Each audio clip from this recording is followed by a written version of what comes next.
Assalamualaikum warahmatullahi wabarakatuh. Waalaikumsalam warahmatullahi wabarakatuh. Jadi sebelumnya perkenalkan Bu, nama saya Riflan Hamzah dan ini rekan saya Iin Indriani Hairunisa Siato. Kami mahasiswa dari YAIN Sultame Gorontalo, khususnya jurusan Manajemen Pendidikan Islam.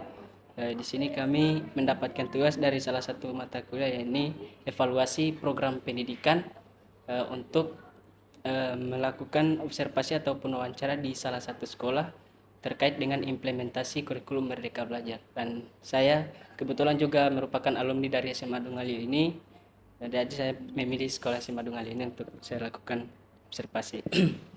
Di sini Bu, ada beberapa pertanyaan yang akan kami ajukan terkait dengan implementasi program kurikulum Merdeka.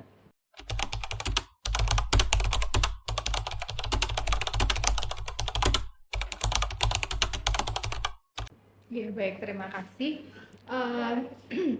Pertama-tama saya jelaskan dulu posisi dari SMA Negeri 1 Dungalio. Iya.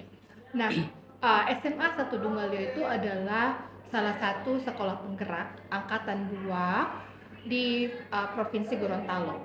Saat ini sekolah penggerak itu sudah sampai di angkatan ketiga dan cuma sampai angkatan ketiga, tidak ada angkatan 4 dan lain sebagainya. Nah, kenapa sekolah penggerak itu saya angkat sebagai topik utama, bahwa sebagai sekolah penggerak tentunya SMA 1 Dungalio melaksanakan yang namanya kurikulum merdeka. Iya. Ya, kurikulum merdeka. Nah, sedangkan sekolah-sekolah lainnya yang bukan sekolah penggerak itu diberikan opsi, ya, jadi kebebasan untuk memilih melaksanakan, mengimplementasikan kurikulum merdeka secara mandiri.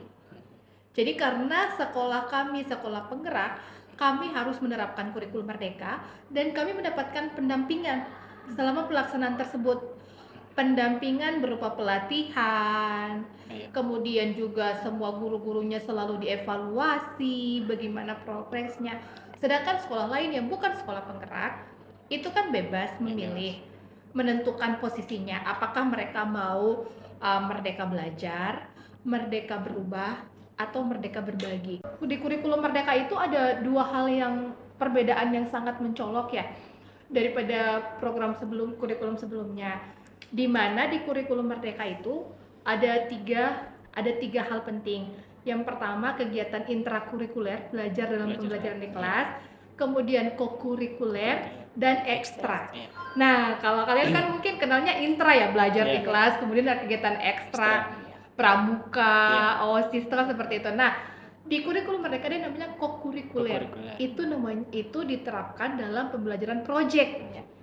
Seperti itu. Jadi siswa tidak selamanya belajar di kelas, belajar matematika, fisika, kimia, bahasa Inggris, ya kan? Tapi belajar juga misalnya ada tema, gaya hidup berkelanjutan. Nah, itu siswa diajak untuk ke tempat sampah, melihat pembuangan, bagaimana sampah diolah menjadi hal yang berguna. Kemudian kalau sampah-sampah organik diapakan, dibuat pupuk, seperti itu. Jadi lebih ke, kalau dulu kan fokusnya belajar terus ya, kamu kemarin dulu belajar terus kan, pasti di dalam kelas. Nah, kalau sekarang tidak, jadi ada namanya project seperti itu. Ya, jadi itu adalah implementasi kurikulum di sekolah. Yang sudah direncanakan. Iya, yang sudah direncanakan sendiri.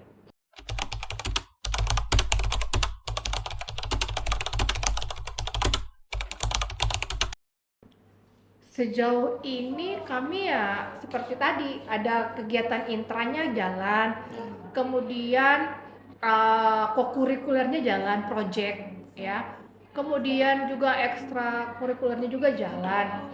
Nah, kemudian kalau dulu kan siswa memilih ya jurusan IPA IPS, ya kan, IPA atau IPS. Nah, kalau sekarang siswa itu tidak ada lagi penjurusan.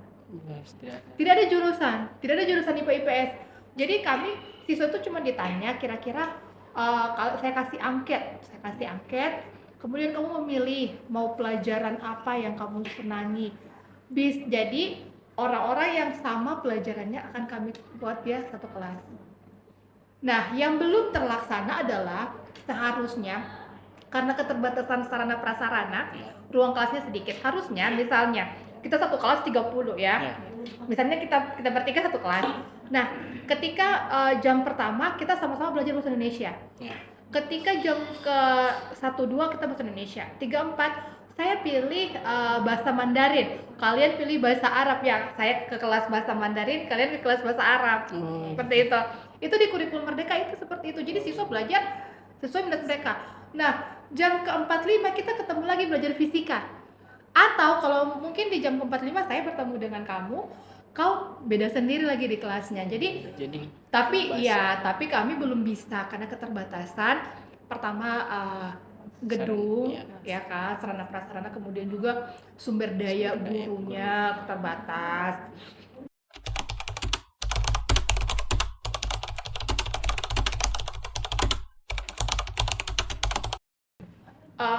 Kendala yang dihadapi yang pertama itu adalah perubahan mindset, cara pandang, terutama dalam kegiatan project. Banyak murid-murid itu yang menganggap apa ini project, orang semua pulang kayak bebas begitu kan, macam sudah orang cuma belajar karena mereka itu terbiasa belajar. Belajar itu di kelas, belajar itu ketika ada guru mengajar mata pelajaran apa, fisika, kimia. Sedangkan kan ini mata pelajaran project, butuh effort, usaha lagi dari guru untuk bisa menyadarkan, ayo kita sama-sama terlibat, karena hanya beberapa orang saja yang benar-benar fokus gitu. Karena memang harus berubah pelan-pelan ya, tidak harus satu kali ya.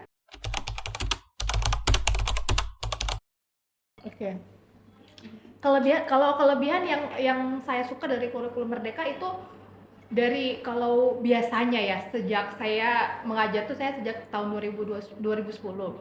Biasanya seluruh kompetensi dasar yang mau diajarkan ke murid itu sudah diberikan. Kami harus mengajar kompetensi dasar ini, KD 3.1, 4.1 seperti itu kan.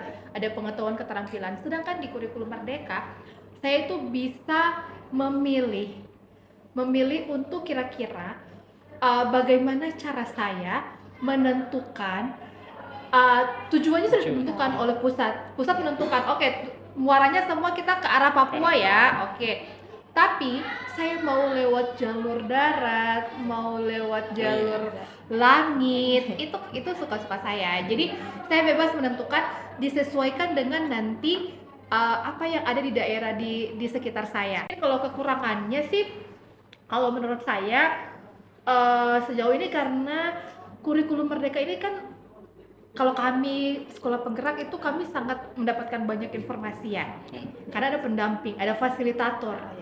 Jadi selama menjalankan program difasilitasi, pendampingan, ada kegiatan lokakarya. Tapi kalau misalnya ketemu dengan orang lain tuh kan mereka belum paham, jadi agak susah juga kalau misalnya kami ketemu sama guru, saya pendapatnya begini, mereka pendapatnya seperti itu.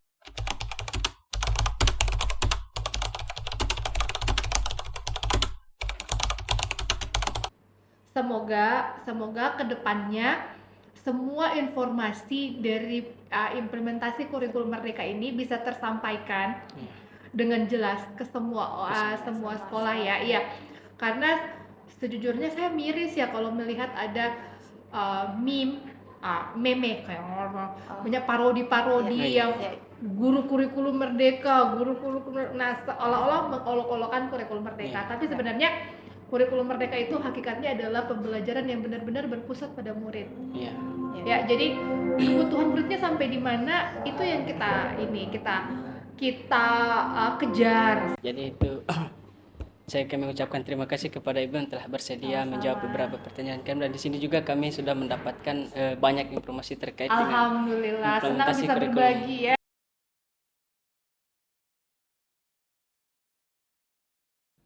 Baik, langsung saja pada komentar yang pertama. Menurut kami yang menarik dari program kurikulum Merdeka yang diterapkan di SMA Negeri 1 Dungalio, yakni program kurikulum Merdeka dengan fokus pada kegiatan kokurikuler, khususnya pada pembelajaran yang berbasis proyek, atau juga bisa disebut program P5, proyek penguatan profil pelajar Pancasila.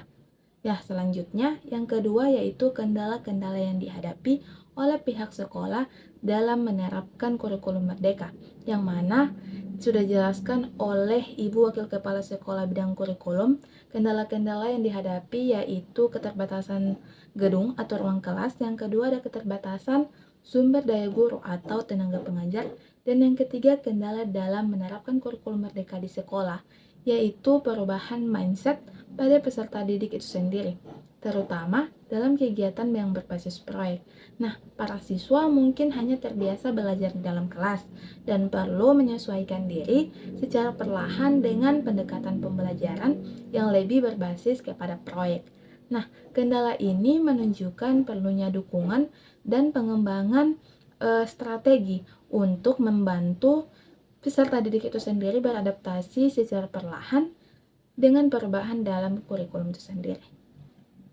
Baik, kemudian untuk selanjutnya berdasarkan hasil wawancara tadi dengan Wakasek kurikulum di SMA Negeri 1 Dungalio, itu kami mendapatkan informasi bahwa pengimplementasian kurikulum di SMA Negeri 1 Dungalio ini, saya merasa stakeholder yang ada di SMA Negeri 1 Dungalio itu sudah cukup paham terkait dengan implementasi kurikulum merdeka, karena dalam menyusun program dan juga menjalankan program ini, SMA Negeri 1 Dungalio itu mendapatkan pembimbingan ataupun evaluasi secara rutin dari pihak pemerintah. Kemudian untuk program-program yang dijalankan, saya rasa SMA Negeri 1 Dungalio sudah cukup paham terkait itu. Tinggal bagaimana dengan siswanya menyesuaikan.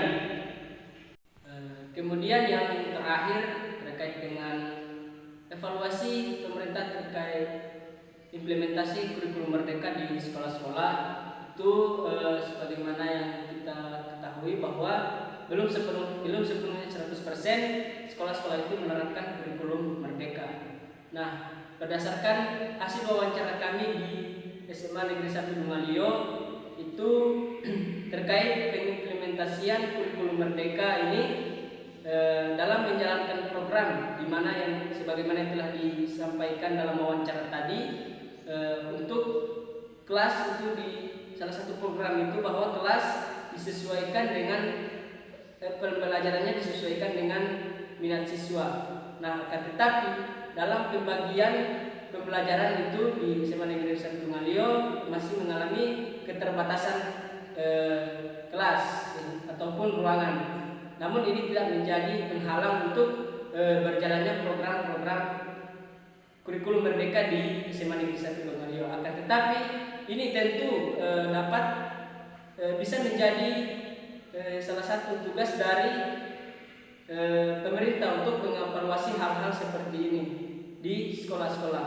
Mungkin hal-hal ini atau kesimpulan ini yang perlu saya sampaikan terkait dengan hasil wawancara kami di SMA Negeri 1 Dungalio terkait implementasi kurikulum merdeka di sekolah-sekolah. Mungkin sekian dari kelompok kami. Lebih dan kurangnya mohon maaf. Billahi taufiq wal hidayah. Wassalamualaikum warahmatullahi wabarakatuh.